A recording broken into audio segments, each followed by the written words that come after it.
जय मसीह की। आइए हम अपने आंखों को बंद करें जैसे हम उसकी हजूरी में आए हैं। हालेलुया। अपने आप को तैयार करें जैसे हम उसकी आराधना करने जा रहे हैं। हालेलुया। उसकी महिमा करने के लिए जा रहे हैं। हालेलुया। कितना अच्छा परमेश्वर है जिसने एक और दिन हमारे जिंदगी में दिया है। हालेलुया। कितना भला है वो जो अपने पंखों तले हमें संभाल के रखता है। हालेलुया। बीते हफ्ते उसने हमें सहायता किया। हम जहाँ कहीं भी हैं उसने हमें सहायता किया, संभाल के रखा। हालेलुया। आइए हम प्रार्थना करके उसके नाम की स्तुति करें। हालेलुया। पिता परमेश्वर, हम धन्यवाद करते हैं परमेश्वर सुंदर समय के लिए जो तूने हमें दिया है परमेश्वर, हमारे जीवन में दिया है। हालेलुया। बीते समय कितने लोग परमेश्वर इस दुनिया से गुजर चुके हैं परमेश्वर, पर आपने हमें अपने पंखों तले संभाल के रखा, इसलिए धन्यवाद परमेश्वर। छुपा के रखा, इसलिए धन्यवाद परमेश्वर। हालेलुया। हर एक बीमारी से, हर एक दुर्घटना से परमेश्वर आपने हमें सहायता किया परमेश्वर। हर एक बीमारियों से परमेश्वर आपने छुड़ाया, इसलिए हम आपका धन्यवाद करते हैं परमेश्वर। आगे का हर एक समय परमेश्वर आपके हाथ में सौंपते परमेश्वर। आप हमें सहायता कर ताकि हम आपकी आराधना कर सकें, आपके वचन से सुन सके परमेश्वर। हालेलुया। आप हमें बना ताकि परमेश्वर जो कुछ भी हम में परमेश्वर आपके पवित्र नाम को धन्य कह सके। हालेलुया। इस छोटी सी विनती परमेश्वर आप सुनिए। हालेलुया। यीशु मसीह के नाम से आमीन। हालेलुया। धन्यवाद परमेश्वर। हालेलुया। आइए हम अपने हृदय को तैयार करें, उसके नाम की महिमा करें। हालेलुया। जहाँ कहीं भी हम इस वक्त हैं, अपने घरों में, आइए उसके नाम को पुकारें जो हर एक बातों के योग्य है। हालेलुया। हर एक आदर के योग्य है। हालेलुया। हर एक स्तुति के योग्य है। हालेलुया। आइए मिलके हम उसकी स्तुति करें। कितना कुछ उसने हमारे जिंदगियों में किया है। हम कई बार उन सब बातों का क्रेडिट लेते हैं। हालेलुया। पर उन सब बातों के ऊपर उस परमेश्वर का नाम है जिसने हम सबको अभी तक संभाल के रखा। जो कुछ भी आशीषें हमारे जीवनों में है उसी के कारण है। हालेलुया। हम सारा धन्यवाद उसको दें, सारा धन्यवाद उसको दें। हालेलुया। योग्यता से बढ़कर उसने हमें आशीषित किया है। हालेलुया। हम कई बार भूल जाते हैं, इस समय हम उसके नाम की महिमा करें। हालेलुया। आइए मिलके ये गाना गा के उसके नाम की महिमा करें। धन्यवाद के साथ स्तुति गाऊंगा, है यीशु मेरे खुदा। उपकार तेरे है बेशुमार, कोटि कोटि स्तुति। धन्यवाद, धन्यवाद के साथ, धन्यवाद के साथ स्तुति गाऊंगा, है यीशु मेरे खुदा। उपकार तेरे है बेशुमार, कोटि कोटि स्तुति। धन्यवाद। योग्यता से बढ़कर, योग्यता से बढ़ के दिया है अपनी दया से तूने मुझे। कितने लोग कह सकते हैं योग्यता से बढ़ के दिया है अपनी दया से तूने मुझे। मांगने से ज्यादा मिला मुझे, आभारी हूँ प्रभु। मांगने से ज्यादा मिला मुझे,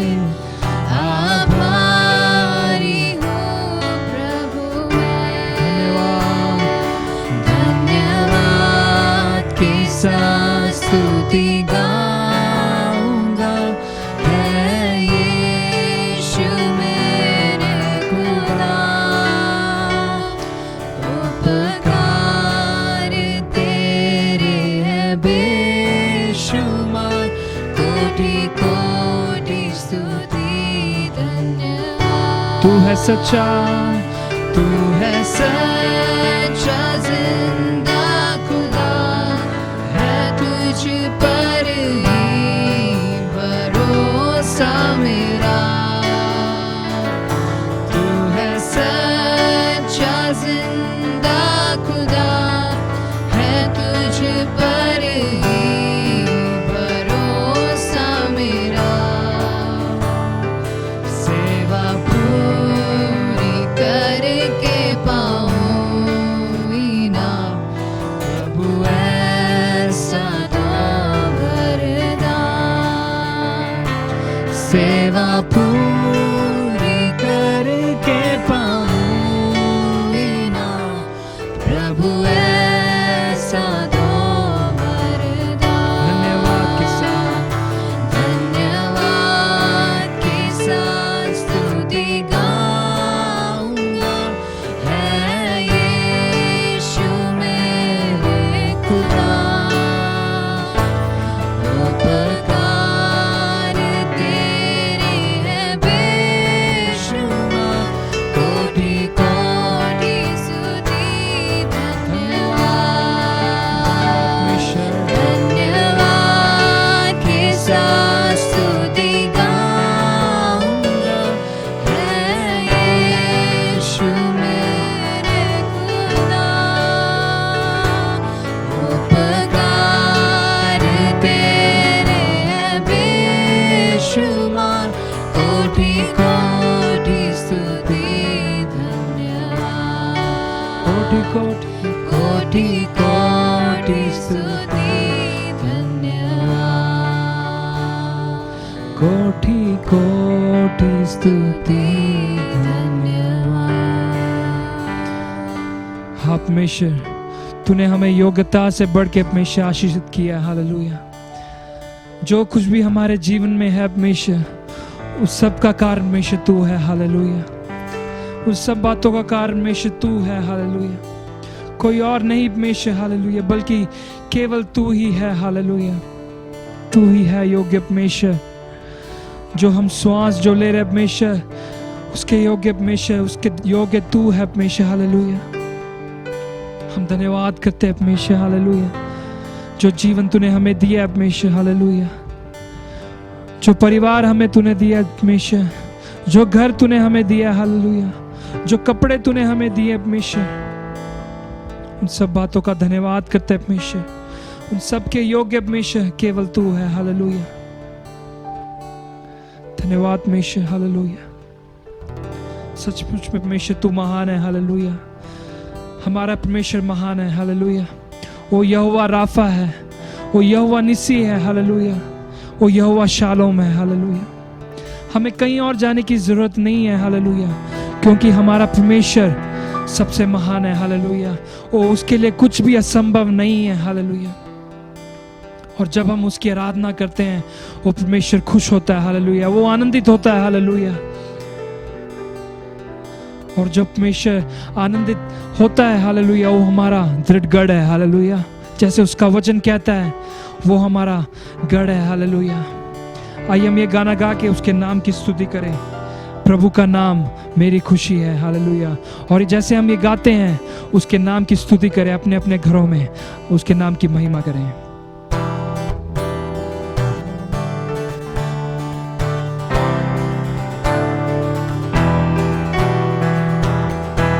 तालियों के साथ।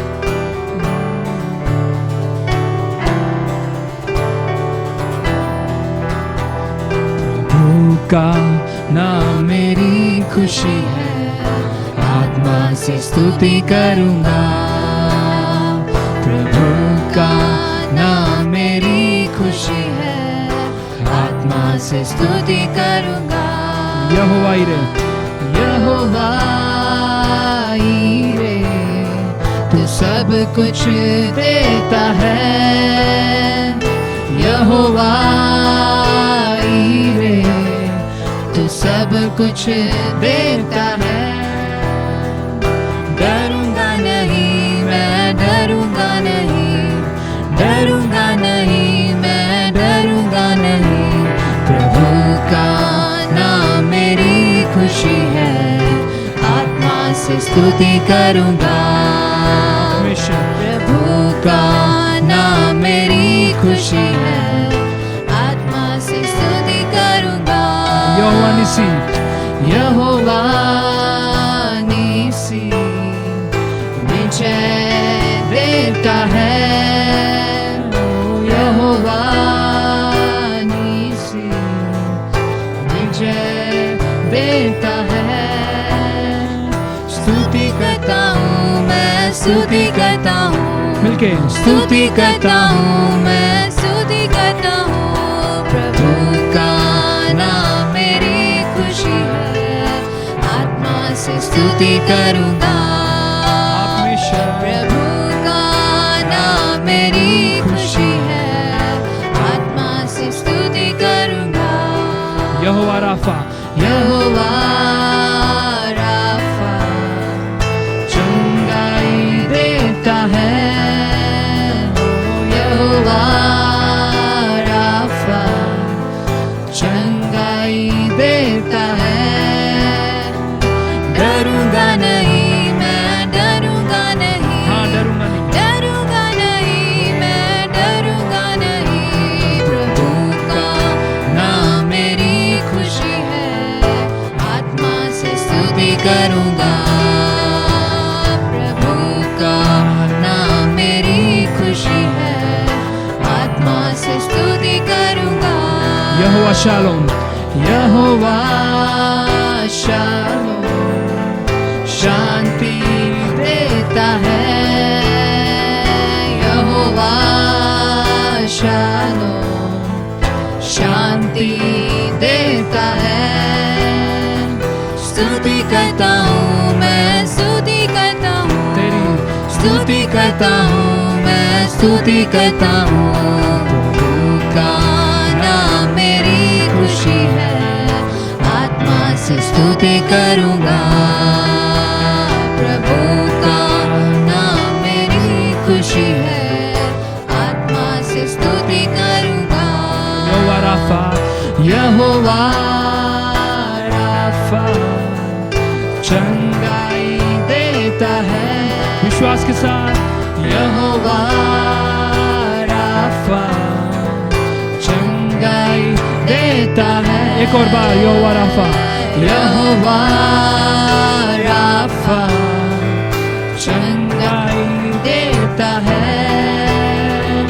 डरूंगा नहीं मैं, डरूंगा नहीं, डरूंगा नहीं मैं, डरूंगा नहीं। प्रभु का नाम मेरी खुशी है, आत्मा से स्तुति करूंगा। प्रभु का नाम मेरी खुशी है, आत्मा से स्तुति करूंगा। आत्मा से स्तुति करूंगा, आत्मा से स्तुति करूंगा। हाँ हमेशा हम आत्मा से स्तुति करेंगे हमेशा तेरी, हालेलुया। क्योंकि तू ही हमारी खुशी है हमेशा इस जीवन में, तू ही हमारी खुशी है हमेशा, हालेलुया। जैसे हम इस दुनिया में रहते हैं हमेशा, हालेलुया, कई बार हमारी खुशी इस दुनिया की बातें हैं, हालेलुया, पर वो सब कुछ भी नहीं है, हालेलुया।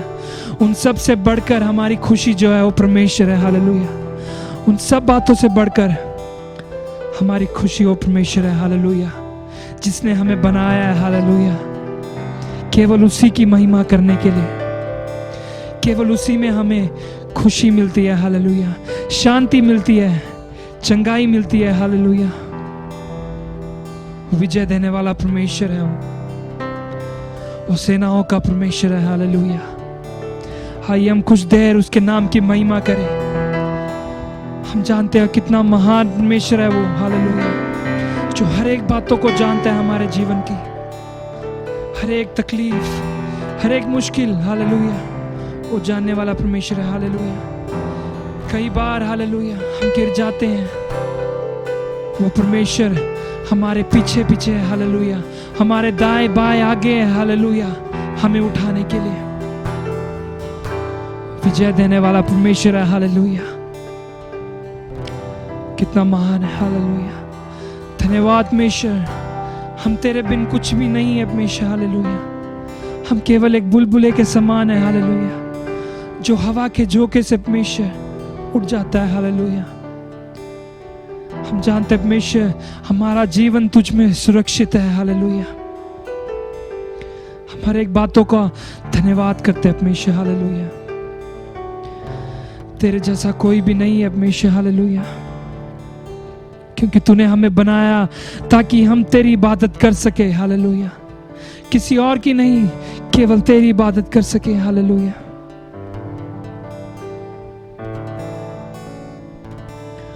परमेश्वर पिता परमेश्वर, तू ही है दाता हमारे जीवन का।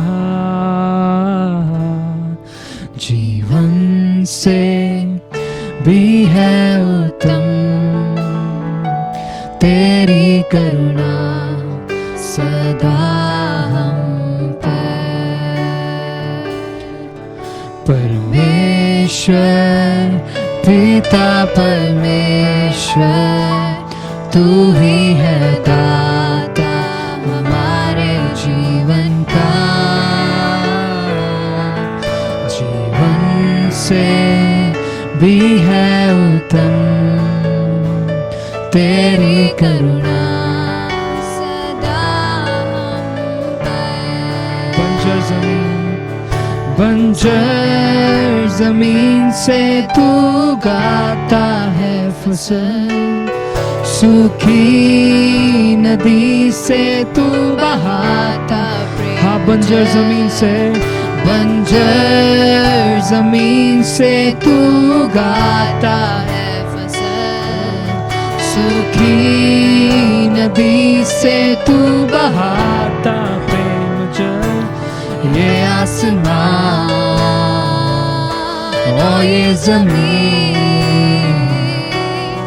गाती है तेरी महिमा। हमेशा ये आसमान और जमीन गाती है तेरी महिमा। परमेश्वर पिता परमेश्वर, तू ही है दाता हमारे जीवन का। हमेशा तू ही है दाता। जीवन से भी है उत्तम तेरी करुणा सदा हम पर। हमको बनाया तूने अपने रूप में, आनंद जीवन देता तू इस संसार में।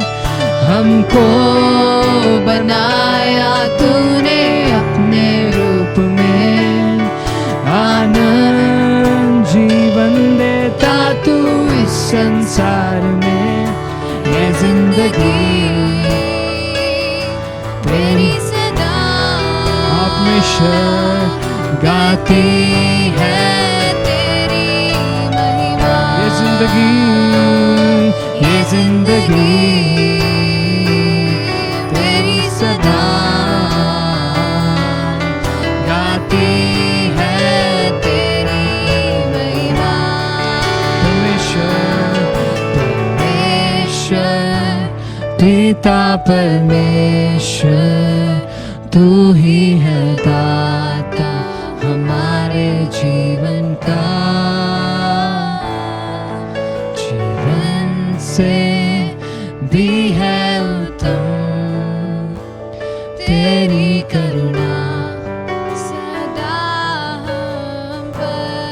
परमेश्वर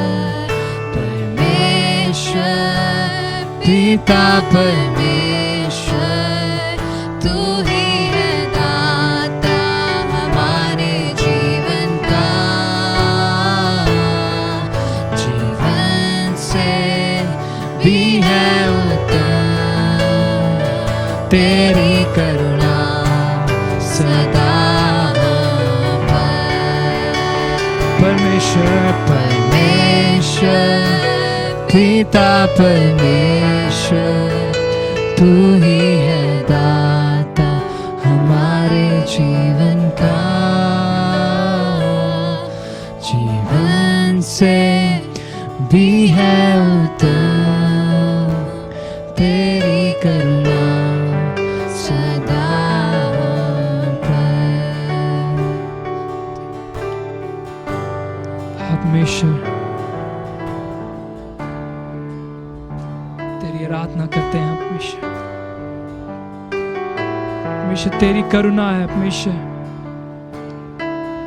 तेरी करुणा है परमेश्वर, तभी हम इस समय परमेश्वर अभी यहाँ पे हैं। हालेलुया, तभी हम इस समय अपने घरों में हैं। हालेलुया,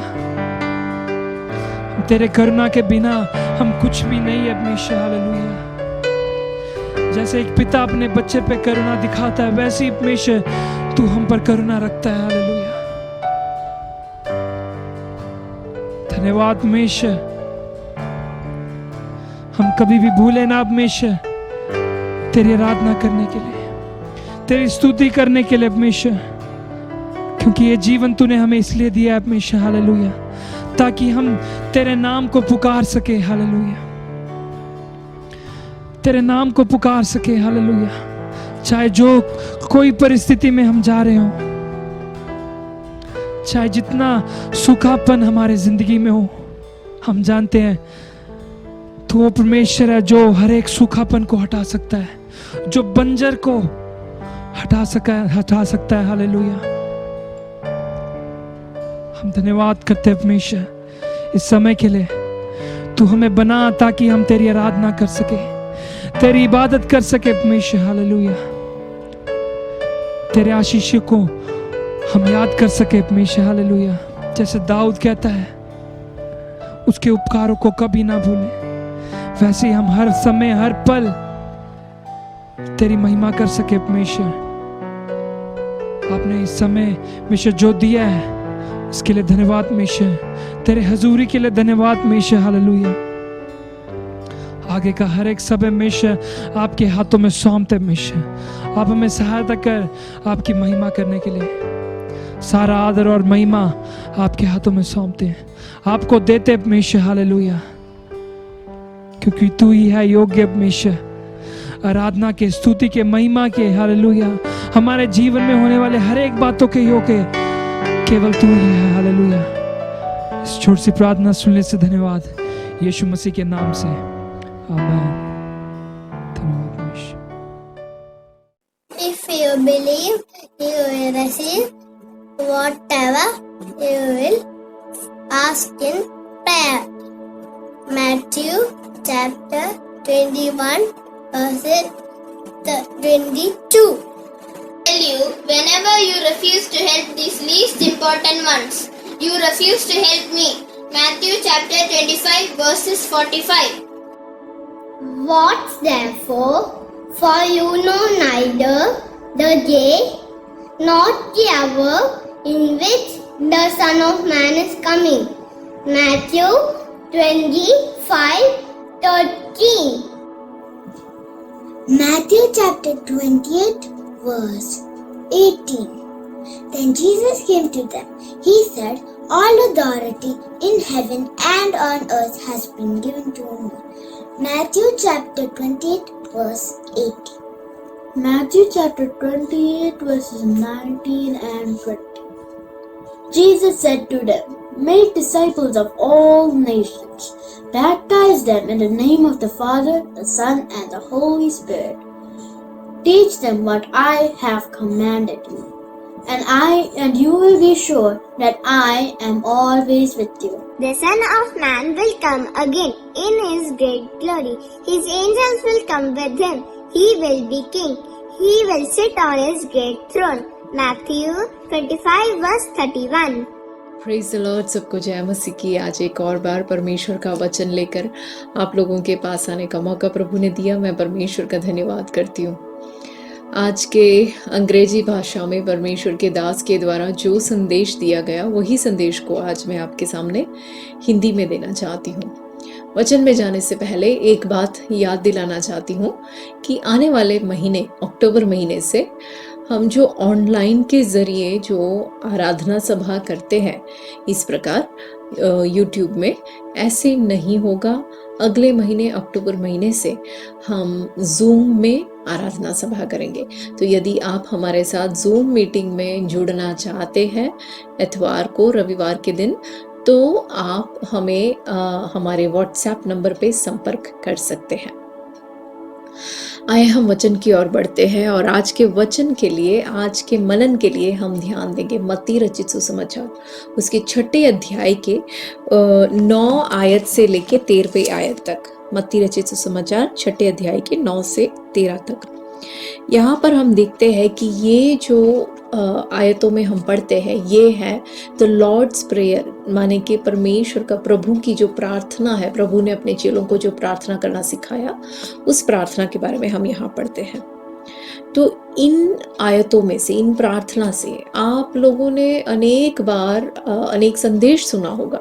हो सकता है बचपन में आपने इस लॉर्ड्स प्रेयर को सीख लिया हो, मन में याद कर लिया हो सकता है अलग अलग बार आपने इसी आयतों से आपने संदेश सुना हो, बड़े होने के बाद आपने खुद प्रचार किया हो। लेकिन जब मैं इस आयतों में से पढ़ रहा था, दोबारा जब मनन करा, तो परमेश्वर ने इस बार मुझे एक नया प्रकाश दिया जो मैं आपके सामने रखना चाहता हूँ। जब इन आयतों को हम पढ़ते हैं, मत्ती रचित सुसमाचार 6 के 9 से लेके 13 तक, तो यहाँ पे इन आयतों में से परमेश्वर ने मुझसे खास ये बात किया कि हमें औरों के लिए प्रार्थना करने की ज़रूरत और कैसे हम औरों के लिए प्रार्थना कर सकते हैं। इस बात को प्रभु ने मुझे सिखाया और ये मैं आज आपके सामने रखना चाहता हूँ। तो आइए हम इन आयतों को एक साथ पढ़ेंगे। मत्ती रचित सुसमाचार 6 अध्याय के 9 से लेके 13 तक। अतः तुम इस रीति से प्रार्थना किया करो, हे हमारे पिता, तू जो स्वर्ग में है, तेरा नाम पवित्र माना जाए, तेरा राज्य आए, तेरी इच्छा जैसे स्वर्ग में पूरी होती है वैसे पृथ्वी पर भी हो। हमारे दिन भर की रोटी आज तू हमें दे दे, और जिस प्रकार हमने अपने अपराधियों को क्षमा किया है, वैसे ही तू भी हमारे अपराधों को क्षमा कर, और हमें परीक्षा में न डाल, परंतु बुराई से बचा, क्योंकि राज्य और पराक्रम और महिमा सदा तेरी ही है। आमीन। हालेलुया। यहाँ पे शुरू में ही हम पढ़ते हैं, यहाँ लिखा है, हे हमारे पिता, हमारे पिता। ये हमारे पिता कर कर जब प्रार्थना करते हैं, प्रभु ने इस प्रकार से प्रार्थना करने सिखाया। इसका मतलब ये होता है, हमें हमेशा ये बात को समझना है, याद रखना है कि हम अकेले नहीं हैं। हम जब प्रार्थना करते हैं तब हम परमेश्वर के सामने अकेले नहीं खड़े, हम अपने भाइयों के साथ, अपने बहनों के साथ एक साथ मिलकर हमारे स्वर्गीय बाप के पास जाते हैं और कहते हैं, ए हमारे पिता। यहाँ इस 6 अध्याय में यहाँ पहुंचने से पहले प्रभु यीशु 2 बातों को कहते हैं। इसके दूसरे आयत में यदि हम पढ़े, वहां लिखा है, इसलिए जब तू दान करे तो अपने आगे तुरही न बजवा, जैसे कपटी सभाओं और गलियों में करते हैं। माने यहाँ पे प्रभु 2 लोगों के बारे में कहते हैं, 2 परिस्थितियों को प्रभु रखते हैं। एक ऐसा इंसान जो दान देता है, लेकिन वो दान देता क्यों है? औरों को दिखाने के लिए। और उसके बाद प्रभु एक दूसरे इंसान के बारे में कहता है, हमारे सामने रखता है, वो है 5वें आयत में यदि आप पढ़े, जब तू प्रार्थना करे तो कपटियों के समान न हो, क्योंकि लोगों को दिखाने के लिए की जाने वाली प्रार्थना और लोगों को दिखाने के लिए दिए जाने वाली दान, प्रभु यीशु इन दोनों परिस्थितियों को हमारे सामने रखते हैं और कहते हैं, ऐसे नहीं होना चाहिए तुम्हारी प्रार्थना, ऐसे नहीं होना चाहिए तुम्हारा दान, वरन कैसा हो। तो वो प्रभु हमें यहाँ सिखाता है। प्रभु यीशु हमें ये सिखाते हैं कि यदि हमारा दान देना, हमारा प्रार्थना करना, ये सब यदि हम औरों को दिखाने के लिए यदि करते हैं, हमारा मकसद ये है कि वो व्यक्ति मुझे देखे या फिलाना व्यक्ति मुझे देखे, तो यीशु हमें सिखाता है कि हमारा जो रिवॉर्ड है, हमारा जो प्रतिफल है, वो इस संसार में ही हमें मिल गया। बस इतना ही है हमारा प्रतिफल कि चलो उस व्यक्ति ने देख लिया। लेकिन प्रभु हमें ये सिखाता है यहाँ पे कि जब हम प्रार्थना करें तो हमें करना है हे हमारे पिता, हे मेरे पिता नहीं, हे मेरे पिता या हे उनके पिता, हे इनके पिता या ऐसा नहीं, हे हमारे पिता, हम सब एक साथ मिलकर। गलातियों की पुस्तक उसके 4 अध्याय के 4 और 5 यदि हम पढ़े तो हमें इस बात को प्रभु ये जो हमें सिखाता है इसकी असलियत हमें वहां पे पता चलेगा, हम समझ पाएंगे।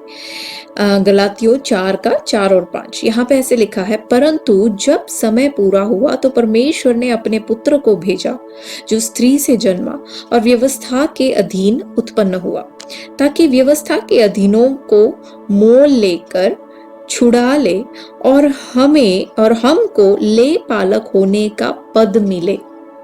हम सब कौन है? ले पालक परमेश्वर के बच्चे हैं। एक बच्चा जो ले पालक होता है उसके साथ क्या होता है? जो उनको अडॉप्ट करता है, जो उसको ले पालक के रूप में उनको स्वीकार करता है, उनके घर का जो उनका अपना निज पुत्र जो है उसके पास जो अधिकार है वो सारा अधिकार इस बच्चे को भी मिलता है। जैसे वो पिता के हाथ में जो कुछ भी है या पिता के घर में जो कुछ भी है, हर चीज का जो अधिकार है, अधिकारी जो है, ये लेपालक बच्चा भी बनता है। ये लेपालक के पीछे या एडॉप्शन के पीछे का रहस्य ये है कि माता पिता का जो रियल बच्चा जो है उसका बिल्कुल उसकी तरह ये लेपालक बच्चा भी होता है। तो यहाँ पे इस वचनों में हम देखते हैं कि हम सब, आप और मैं, हम कौन है? परमेश्वर के लेपालक संतान है। प्रभु यीशु परमेश्वर का अपना निज पुत्र, इकलौता पुत्र, और हम लेपालक संतान। यहाँ पे इस बात से हम ये समझ सकते हैं कि प्रभु यीशु के बारे में यदि कहे तो यीशु को कोई कजिन्स नहीं है, यीशु का कोई ताया का बेटा या चाचा का बेटा ऐसा कोई नहीं है। सभी लोग यीशु के भाई और बहन हैं। हम में से सभी लोग परमेश्वर पिता का इकलौता पुत्र के साथ ही हम भी हैं। एक ही पदवी प्रभु ने हमें भी दिया है। लेकिन हम में से अधिकतर लोग जो उढ़ाऊ पुत्र का बड़ा भाई था ना, उसके समान है।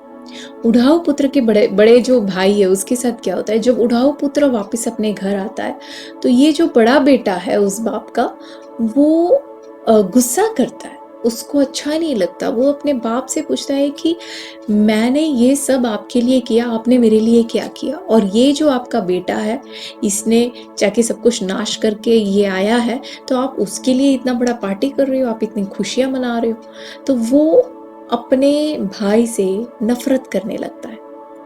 हो सकता है हमारे मसीही भाइयों और बहनों में से किसी लोगों के कारण हमें भी ठेस पहुंचा है, उन्होंने हमें ठेस पहुंचाया है। लेकिन सच्चाई ये है कि हम कभी भी हमारे परिवार को चुन नहीं सकते। हम ये नहीं कह सकते कि मेरा जन्म इसी परिवार में होना चाहिए। एक परिवार में यदि देखें तो भाई होते हैं, बहन होते हैं। भाइयों के बहनों के बीच में चाहे आपस में थोड़ा कटपट होता रहे, लेकिन वो सब शांति के साथ एक ही परिवार में, एक ही माता पिता के साथ अधीनता में रहते हैं। बिल्कुल उसी प्रकार एक मसीही परिवार में जो हम सब है, हमारे मसीही भाई और बहनों के कारण हो सकता है कभी हमें ठेस पहुंचे, हो सकता है हमें कभी दुख पहुंचे, लेकिन पिता के पास जब हम जाते हैं, ए हमारे बाप, ए हमारे पिता, हम सब उसके संतान हैं। इस बात को समझते हुए जब हम प्रार्थना करें तो हमारी प्रार्थना में बहुत बड़ी छुटकारा होगी। और इसीलिए प्रभु यीशु कहते हैं कि जहां कहीं भी 2 या 3 मेरे नाम में एकत्रित होते हैं, उनके बीच में मैं होऊंगा। माने कि जहां पे एकता है, जहां भाई बहन एक दूसरों के गलतियों को, उनके कमियों को माफ करके एक साथ एक मन होकर आते हैं, उनके बीच में परमेश्वर है, उनके बीच में प्रभु यीशु है। इस प्रकार की जो एकता है प्रभु यीशु हमसे चाहता है। प्रभु के दास यूं कहते हैं कि अनेक लोगों ने उनसे पूछा कि आप जब ये ऑनलाइन के जरिए से जो प्रेयर है इसको बंद कर जब आप वास्तविक रूप में जब एक साथ मिलोगे कलीसिया में, तो क्या आपको लगता है कि लोग आएंगे कलीसिया में? क्योंकि लोगों को तो अभी अच्छा लगता होगा घर पे बैठ के मीटिंग अटेंड करने का, तो क्या आपको लगता है कोई आएगा? तो पास्टर ने यूं कहा कि कौन आएगा कौन नहीं आएगा उस बात का मुझे कोई टेंशन नहीं है, क्योंकि जो परमेश्वर को अपने स्वर्गीय पिता करके पुकारते हैं वो ज़रूर आएंगे, क्योंकि वो अपने भाइयों और बहनों को मिलने के लिए तत्पर होंगे। तो इसलिए मुझे इस बात का कोई चिंता नहीं है कि कौन नहीं आएगा या कौन आएगा। आगे जब हम पढ़ेंगे उसके 11वें अध्याय आयत में, हमारी दिन भर की रोटी आज हमें दे दे। तो यदि इस बात को हम पढ़े, हमारी दिन भर की रोटी, हे प्रभु तू हमें दे दे, तो हमारी रोटी हो सकता है आप किसी संघर्ष से होके जा रहे हो, या तो फिर हो सकता है आपके घर में बहुत ही एबंडेंस हो, आपको किसी चीज़ की कमी ना हो। लेकिन जब आप इस प्रकार प्रार्थना करते हो तो आप आपके उस भाई के लिए या उस बहन के लिए भी प्रार्थना कर रहे हो जिनके घर में कमी है, जिनके घर में रोटी नहीं है। हमारी रोटी, प्रभु मैं मेरे भाई के भूख को समझता हूँ, प्रभु मैं मेरे बहन के भूख को समझता हूँ। देखिए, जब परमेश्वर के पवित्र आत्मा जब प्रेरितों के ऊपर उतर आता है तो प्रेरितों की पत्री उसके दूसरे अध्याय के 46वें आयत में यदि हम पढ़े तो वहाँ लिखा है कि वे प्रतिदिन एक मन होकर मंदिर में इकट्ठे होते थे और घर घर रोटी तोड़ते हुए आनंद और मन की सीधाई से भोजन किया करते थे। यहाँ हम देखते हैं कि पहली सदी की कलीसिया में जब लोग एक साथ मिलकर, एक दूसरों के साथ मिलकर जब भोजन किया करते थे, वहाँ कितना आनंद, कितना प्यार और कितना प्रेम हुआ करता था। यहाँ पे जब हम प्रार्थना करते हैं कि प्रभु हमारी रोटी, रोज की हमारी रोटी या आज के दिन की रोटी तू हमें दे, तो जब इस प्रकार हम प्रार्थना करते हैं तो हम हमारे भाई जो भूखा है या हमारी बहन जो भूख के कारण तड़प रही है, उसके प्रति हम अपनी आंखों को बंद नहीं कर सकते। हम अपने आप को अनदेखा कर आगे नहीं बढ़ सकते। हम जरूर उनको भी मदद करेंगे। और पहली सदी की इस कलीसिया में वही हुआ। देखिए, जब पवित्र आत्मा पहली सदी की कलीसिया के ऊपर उतर आता है तो वो एक दूसरों के प्रति उनके प्यार और उनका तरस, उनको एक दूसरों को मदद करने की जो उनकी इच्छा है वो बढ़ता है। लूका रचित सुसमाचार उसके 12वें अध्याय के 16वें आयत में इस प्रकार लिखा है, उसने उनसे एक दृष्टांत कहा, किसी धनवान की भूमि में बड़ी उपज हुई। तब वह अपने मन में विचार करने लगा, मैं क्या करूं, क्योंकि मेरे यहाँ जगह नहीं जहाँ अपनी उपज इत्यादि रखूं।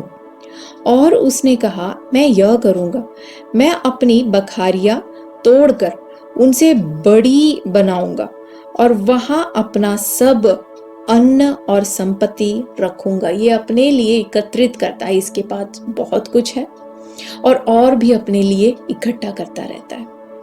और फिर प्रभु यीशु आगे हम देखते हैं कि और अपने प्राण से कहूंगा कि प्राण, तेरे पास बहुत वर्षों के लिए बहुत संपत्ति रखी है, चैन कर खा पी सुख से रह। परंतु परमेश्वर ने उससे कहा, हे मूर्ख, इसी रात तेरा प्राण तुझसे ले लिया जाएगा। तब जो कुछ तूने इकट्ठा किया है वह किसका होगा।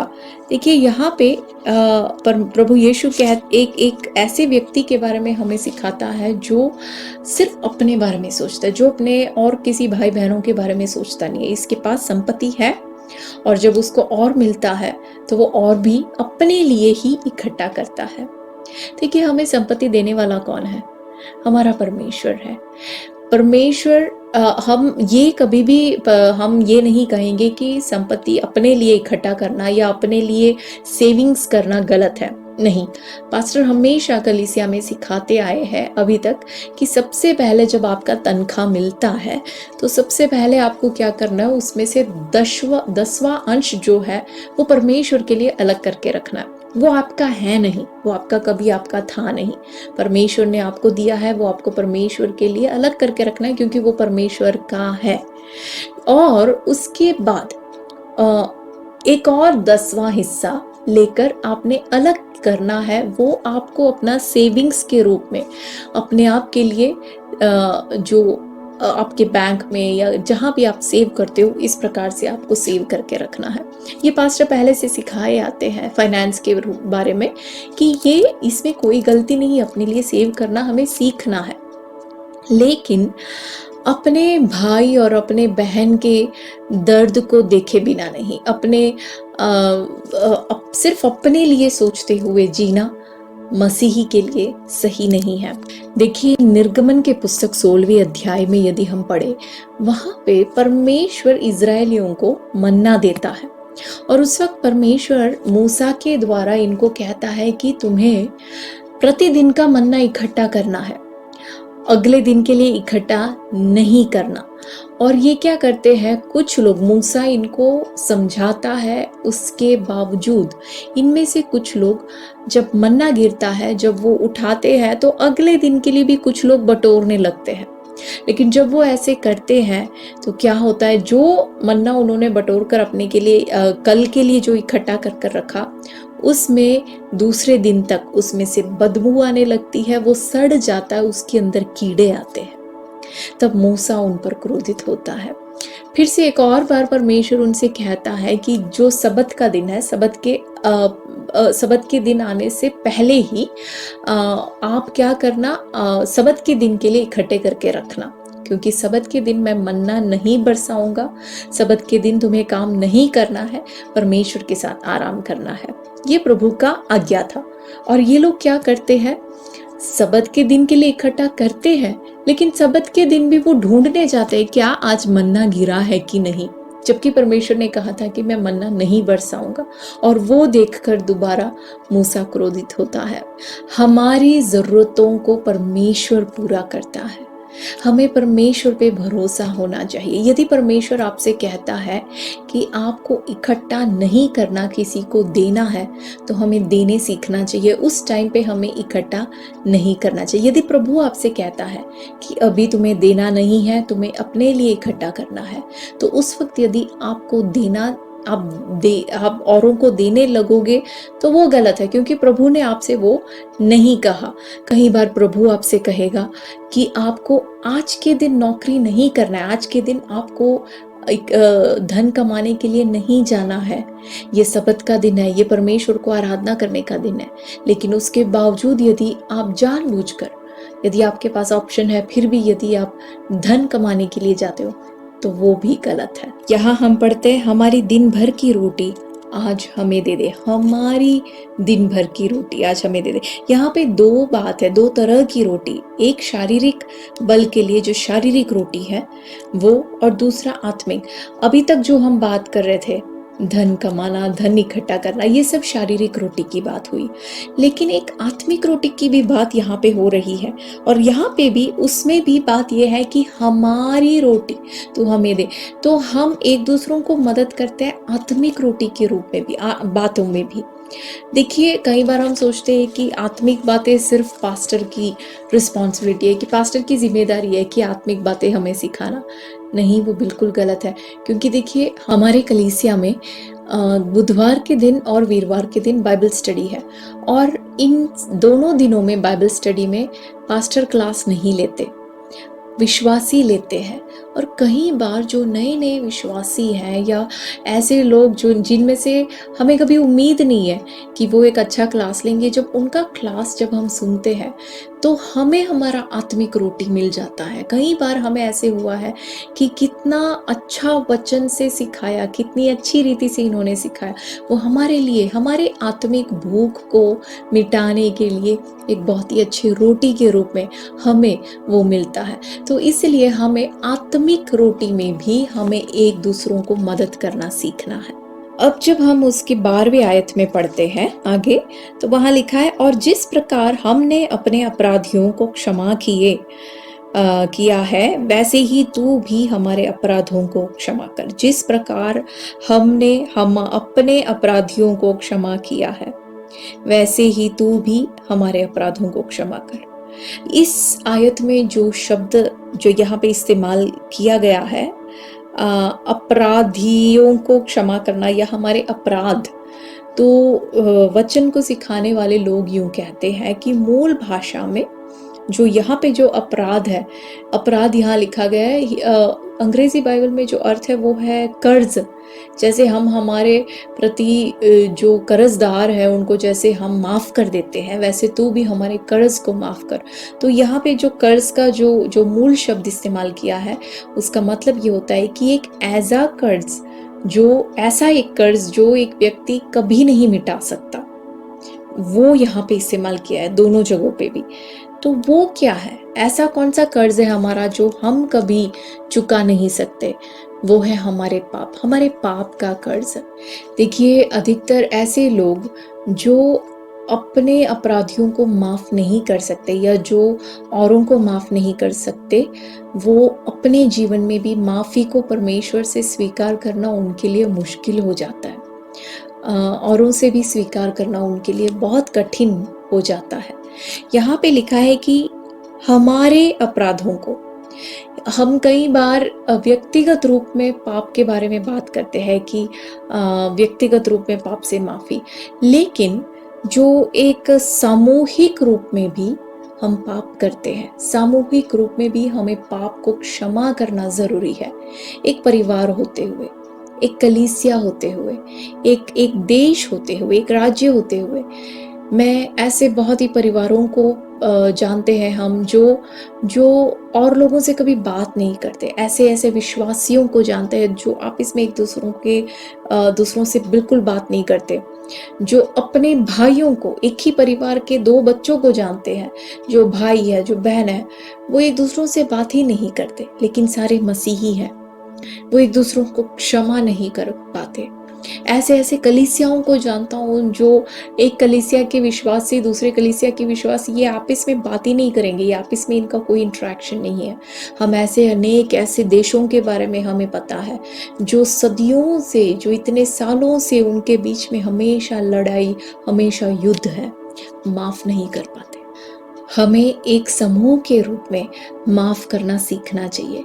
व्यक्तिगत रूप में हम सीख लेते हैं कहीं बार, लेकिन एक समूह के रूप में, एक परिवार के रूप में, जिस परिवार ने आपके परिवार को ठेस पहुंचाया है, क्या एक परिवार के रूप में क्या आप उस परिवार को माफ कर सकते हो? एक कलीसिया के रूप में, एक देश के रूप में हमें औरों को माफ करना है। माफी हमें अपने जीवन से रिलीज करना जरूरी है। पुराने नियम में यहूदियों के पास ऐसा नियम था कि आंख के बदले आंख, लेकिन यदि ऐसा हो तो आज पूरा संसार जो है अंधा हो जाएगा। हमें एक दूसरों को माफ करना बहुत ही जरूरी है। कुछ लोग माफी मांगते हैं अपने अपराधों के बारे में। जब उनको होश आता है तो वो सामने वाले व्यक्ति के पास जाके माफी मांगते हैं, लेकिन सामने वाला इंसान उनको माफ करने तैयार नहीं होता। कई बार ऐसी परिस्थिति में क्या होता है, इस इंसान को ऐसे लगता है कि मैं अपराधी हूं, लेकिन परमेश्वर के वचन के अनुसार यदि देखें, यदि आप एक ऐसा व्यक्ति है जिसने बार बार कोशिश किया है माफी मांगने का और आपके सामने वाला व्यक्ति आपको माफ नहीं करता, तो आज हम आपसे वचन से ये बताना चाहते हैं कि परमेश्वर, जिस क्षण आपने माफी मांगा उसी क्षण परमेश्वर ने आपको वहां से रिलीज कर दिया। परमेश्वर ने आपके अपराध को आपको माफ कर दिया है। अब यदि सामने वाला व्यक्ति आपको माफी करे या ना करे, उसका आपके साथ कोई लेना देना नहीं है, क्योंकि आपने जो कदम आपको उठाना चाहिए था, परमेश्वर के नजरों में जो आपको करना चाहिए था, वो आपने किया। परमेश्वर के नजरों में आप विमुक्त हो।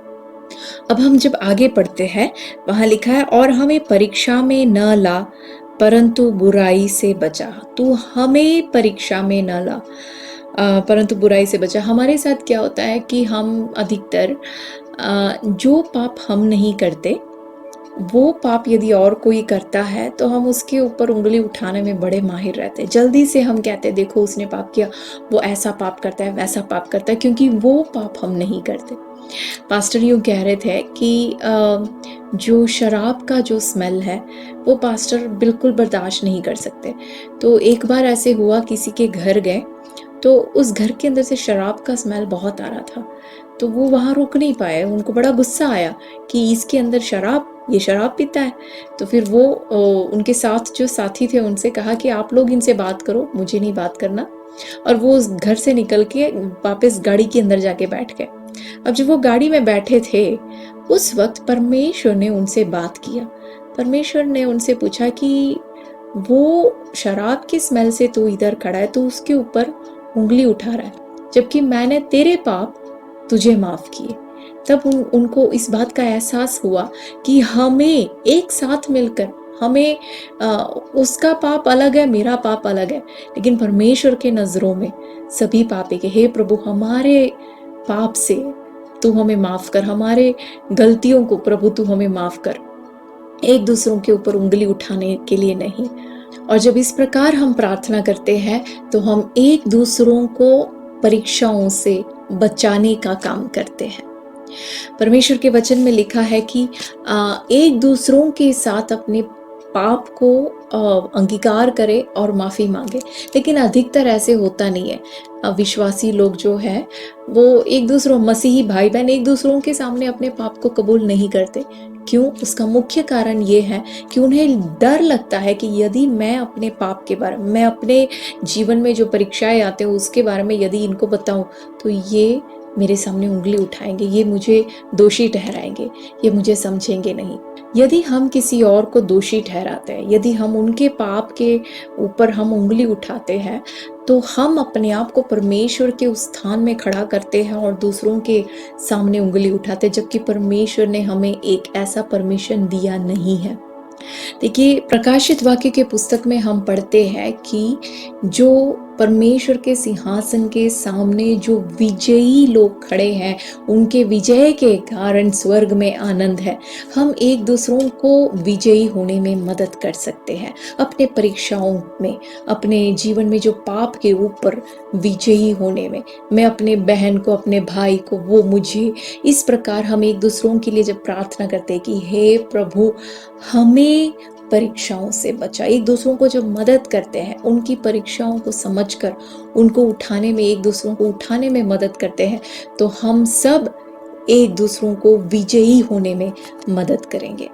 लूका रचित सुसमाचार 22वें अध्याय उसका 31 और 32वें आयत मैं आपके सामने पढ़ना चाहूंगी। यहाँ ऐसे लिखा है, शमौन, हे शमौन, देख शैतान ने तुम लोगों को मांग लिया है कि गेहूं के समान फटके, परंतु मैंने तेरे लिए विनती की। ये प्रभु यीशु कह रहे हैं, प्रभु यीशु ने हमारे लिए विनती की कि तेरा विश्वास जाता न रहे, और जब तू फिरे तो अपने भाइयों को स्थिर करना।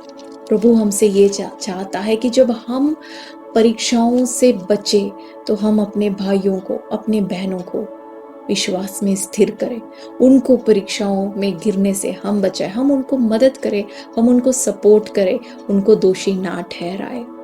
आए हम प्रार्थना करें, अपने सिरों को झुकाएं, परमेश्वर के हाथों में अपने आप को समर्पण करें, अपने आंखों को बंद करें।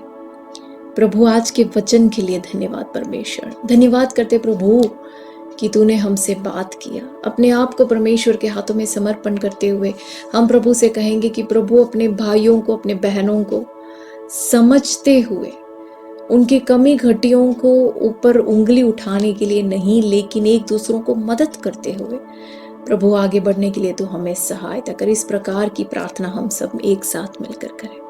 Hallelujah, hallelujah, hallelujah, hallelujah.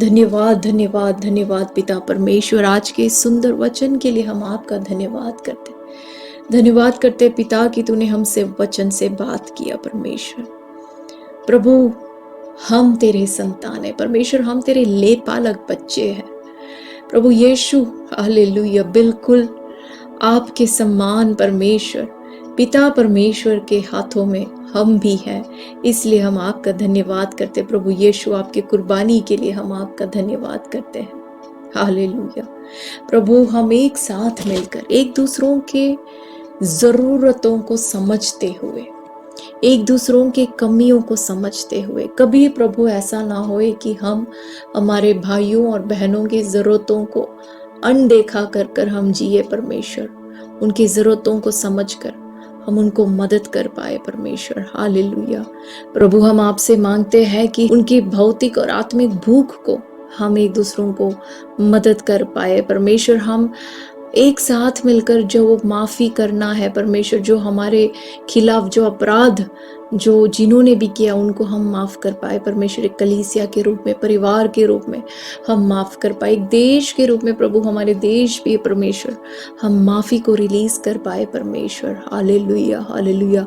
और प्रभु हम आपसे मांगते हैं हम एक दूसरों को तुझ में बढ़ाने वाले बने परमेश्वर, तुझ में बढ़ने के लिए हालेलुया हम एक दूसरों को मदद कर पाए परमेश्वर, एक दूसरों के ऊपर दोष ठहराने वाले नहीं, एक दूसरों की गलतियों को देखकर उनके परीक्षाओं में जो वो गिरते हैं उसको देखकर उंगली उठाने के लिए नहीं, लेकिन परमेश्वर एक दूसरों को परीक्षाओं में गिरने से बचाने के लिए प्रभु तू हमें मदद कर, एक दूसरों को विजयी बनाने में तू हमें मदद कर परमेश्वर।